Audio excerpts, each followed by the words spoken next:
Welcome to the Salmon Runs YouTube. Enjoy the video. You begin by selecting the exact clip and target object. Choose footage with contrast so the tracker can lock on.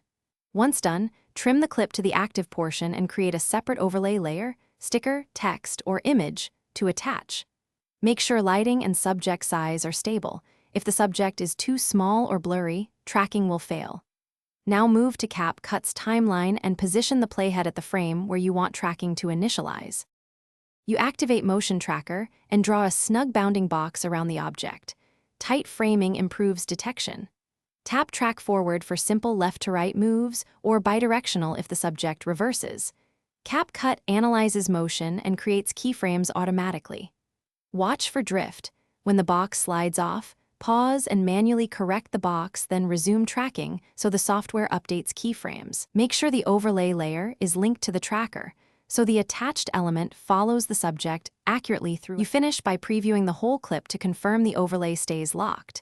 If you see jitter or misalignment, jump to the problematic frames and nudge keyframes or rerun tracking on a shorter segment. Once alignment is solid, render a short test export to verify playback and timing. If tracking repeatedly fails, try increasing contrast, using a larger target box, or enabling video stabilization. These changes often fix drift and make the tracker more reliable for the final export. Thanks for watching.